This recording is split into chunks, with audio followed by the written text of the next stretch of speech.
বান্দা তুই যদি ফজরের নামাজ না পড়স আমি কিচ্ছু বলবো না।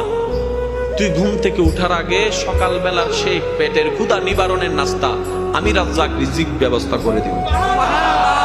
আমি আমার যা দায়িত্ব সব পালন করব। তুই নামাজ পড়লেও করব, না পড়লেও করব।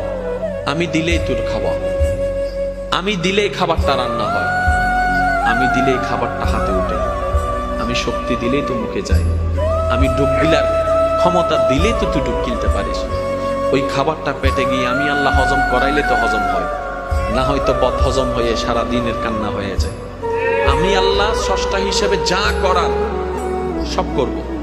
তবে আমি তোকে নতুন করে বলবো না নামাজ পড়, আমি তোকে বলবো না সুদ খাইস না, আমি তোকে বলবো না বউ পিটিস না, আমি তোকে বলবো না যৌতুকের জন্য অত্যাচার করিস না, আমি তোকে কিচ্ছুই বলবো না ওর জায়গা দখল করিস না, আমি তোকে কিচ্ছু বলবো না তুই যখন আমার চোখের সামনে অন্য জায়গা দখল করে তুই যখন দেওয়াল তুলবি আমি তখনও দেখে কিচ্ছু বলবো না।